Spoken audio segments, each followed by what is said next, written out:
Assalamualaikum warahmatullahi wabarakatuh.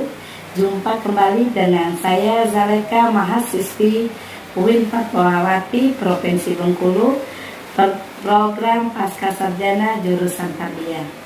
Pada kesempatan ini saya akan mempresentasikan tentang sejarah pendidikan Islam di Indonesia. Pendidikan adalah bimbingan secara sadar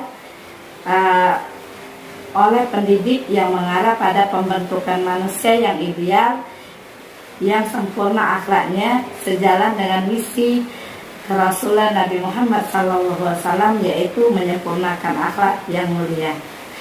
Agama Islam adalah agama universal yang mengajarkan kepada umat manusia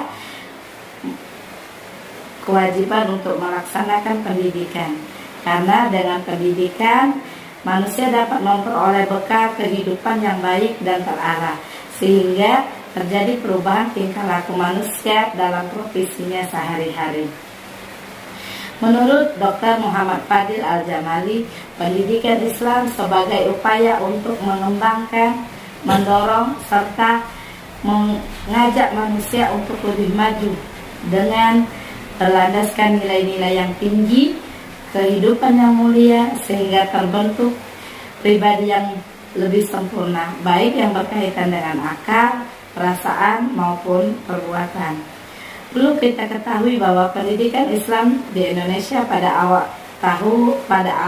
tahap awal dimulai dari kontak pribadi antara mubaligh dan pendidik dengan peserta didik.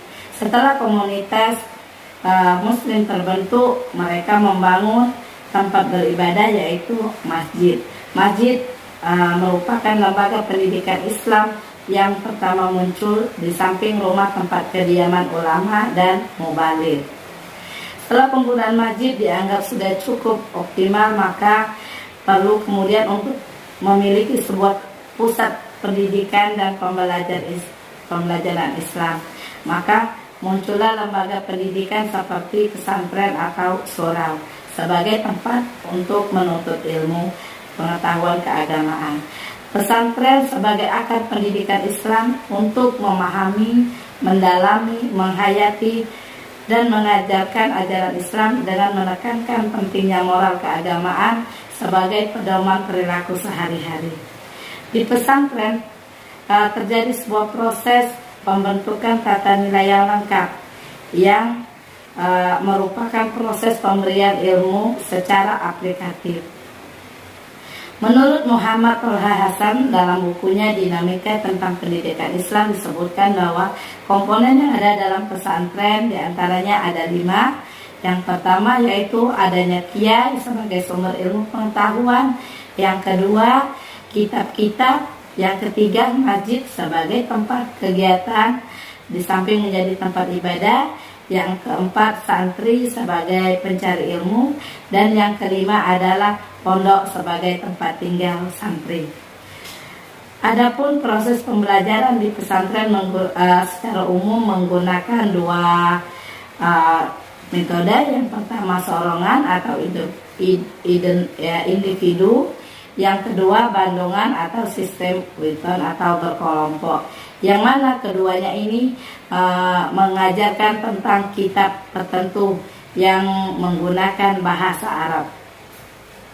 Adapun lembaga-lembaga pendidikan Islam setelah pesantren, yang pertama madrasah, yang mana pendidikan Islam lebih modern dibandingkan dari pesantren, baik ditinjau dari sisi metodologi maupun kurikulum pengajarannya. Yang kedua, sekolah Islam. Sekolah Islam adalah sekolah yang perizinannya dari Kemendikbud. Jika dikaji dari segi keunggulan, maka madrasah lebih unggul dibandingkan sekolah Islam. Yang ketiga, perguruan tinggi. Pendidikan tinggi Islam merupakan salah satu lembaga pendidikan Islam yang modern. Dalam sejarah pendidikan tinggi Islam yang tertua adalah Sekolah Tinggi Islam yang menjadi cikal bakal pendidikan tinggi Islam. Hingga sekarang pendidikan tinggi keagamaan Islam negeri Indonesia sudah mencapai lebih kurang 58 lembaga. Sedangkan untuk yang swasta sudah mencapai ratusan universitas. Adapun dinamika pendidikan Islam di Indonesia yang mana tak pernah luput dan dipungkiri jika pendidikan Islam mengalami berbagai dinamika, tak hanya pada pesantren, bahkan madrasah, perguruan tinggi Islam pun tak luput dari dinamika yang ada. Pesantren yang dulunya masih tradisional mengalami beberapa perubahan dan perkembangan seiring dengan berkembangnya zaman ilmu pengetahuan, teknologi. Pesantren yang dulunya tradisional dalam pola pembelajaran dan muatan kurikulum kini telah mengalami perkembangan. Alhasil banyak pesantren-pesantren modern yang bermunculan. Begitu juga pada perguruan tinggi Islam yang mengalami berbagai perubahan dan perkembangan. Salah satunya perubahan status dari sekolah tinggi menjadi institut hingga kini menjadi universitas. Salah satunya di Bengkulu sudah ada Universitas Islam Negeri atau UIN Fatmawati Soekarno Bengkulu. Perubahan bentuk dari IAIN Bengkulu, dan yang sebelumnya adalah Sekolah Tinggi Agama Islam Negeri atau STAIN Bengkulu, yang mana sekarang menjadi tempat kami belajar saat ini. Demikianlah pemaparan tentang sejarah pendidikan Islam di Indonesia. Mohon maaf jika ada kesalahan. Terima kasih atas perhatiannya. Jangan lupa untuk selalu like dan subscribe. Ikuti terus channel YouTube saya, Guru Peradaban. Wassalamualaikum warahmatullahi wabarakatuh.